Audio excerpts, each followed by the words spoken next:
2.1% ఉంది.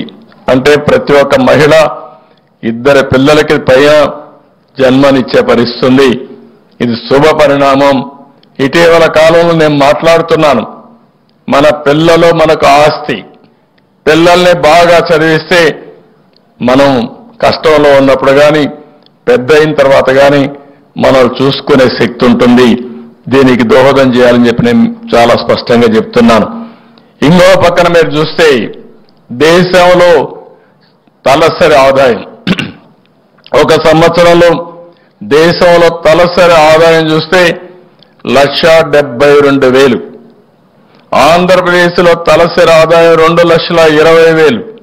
అది కూడా తక్కువే. తెలంగాణలో మీరు చూస్తే 3,20,000 ఉంది. అక్కడ మనం చేసిన అభివృద్ధికి ముందు పోయే పరిస్థితికి వచ్చారు. కానీ గిరిజన ప్రాంతంలో ఆదివాసులకి 1,25,000. అంటే మైదానంలో ఉండే వాళ్ళకంటే ఇతరుల కంటే మీ ఆదాయం ₹1,00,000 తక్కువ ఉంది, సగమే ఉంది. ఇది సమంజసం కాదని కూడా మీకు తెలియజేస్తున్నా. దీనిపైన శ్రద్ధ పెడతాం, పేదవాళ్ళపైన శ్రద్ధ పెడతాం. అందుకే నేను ఒక మాట అన్నాను, గిరిజనులు పేదరికంలో పుట్టి పేదరికంలో చనిపోతున్నారు. ఆర్టిఫిషియల్ ఇంటెలిజెన్స్ గురించి మాట్లాడుతున్నాం, ఇంకా డోలీ మూతలు కనపడుస్తున్నాయి. ఇది చాలా దురదృష్టకరం. ఇవన్నీ కూడా మనం రూపుమాపుకోవాల్సిన అవసరం ఉందని చెప్పి కూడా నేను మీకు తెలియజేస్తున్నా. అందుకే నేను ఒక మాట అన్నాను, జీరో పావర్టీ అంటే పేదరికం లేని సమాజాన్ని నిర్మాణం చేసుకోవాలి. ఏ పని చేసినా పేదల దృష్టిలో పెట్టుకొని చేయాలి. అలాంటి పేదలు ఎక్కువ ఉండేది ఆదివాసుల్లో ఉన్నారు. వారి మీద నా శ్రద్ధ ఉంటుంది, ఈ ప్రభుత్వం యొక్క శ్రద్ధ ఉంటుంది. మిమ్మల్ని పైకి తీసుకొచ్చే వరకు, అన్ని విధాలు ఆదుకునే వరకు మీకు అండగా ఉంటామని కూడా మీకు అందరికీ తెలియజేస్తున్నా. ఒకసారి గతాన్ని కూడా మీరు ఒక్కసారి ఆలోచించుకుంటే, తెలుగుదేశం పార్టీ హయాంలో 14-19లో 16 పథకాలు తీసుకొచ్చాం. దగ్గర 199 గురుకుల పాఠశాలలు తీసుకొచ్చాం. 2,705 విద్యా సంస్థలు ఏర్పాటు చేసుకుని అందులో 2,45,380 మంది విద్యార్థులు విద్యను అభ్యసిస్తున్నారు.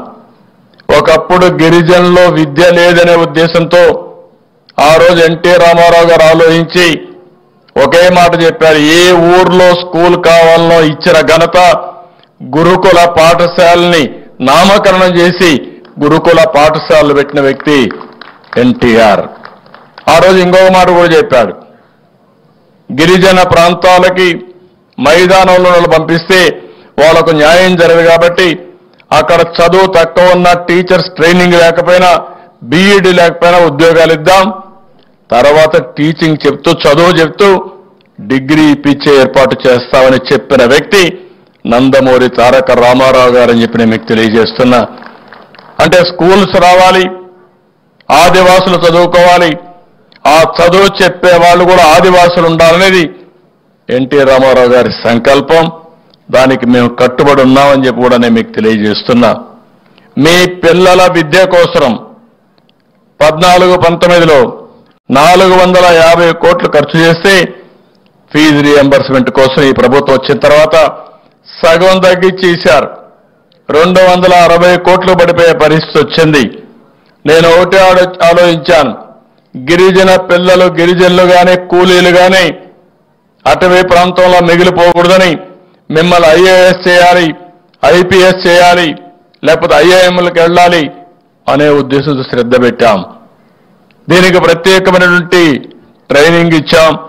ఇంకో పక్కన చూస్తే సివిల్ సర్వీస్ పరీక్షల్లో విజయం సాధించాలని 13 కోట్ల రూపాయలు ఖర్చు పెట్టి దగ్గర 1000 మందికి ట్రైనింగ్ ఇచ్చాం. ఈ ప్రభుత్వం వస్తానే 3 లక్షలు ఖర్చు పెట్టి ఒకరికో ఇద్దరికో ముగ్గురికి ట్రైనింగ్ ఇచ్చే పరిస్థితికి వచ్చారు. అంటే గిరిజనుల్లో ప్రతిభ ఉంది, ప్రతిభని సానబెట్టి బయట తేవాల్సిన అవసరం ఉంది. అలాంటి కార్యక్రమాలు చేయడంలో పూర్తిగా ఫెయిల్ అయ్యే పరిస్థితికి వచ్చారు. మీరిక్కడే కాదు, అంబేద్కర్ ఓవర్సీస్ విద్యా విధానాన్ని పెట్టి గిరిజన పిల్లలకి 20 లక్షలు, ఆ ప్రాంతంలో 15 లక్షల డబ్బులు ఇచ్చి విదేశాలు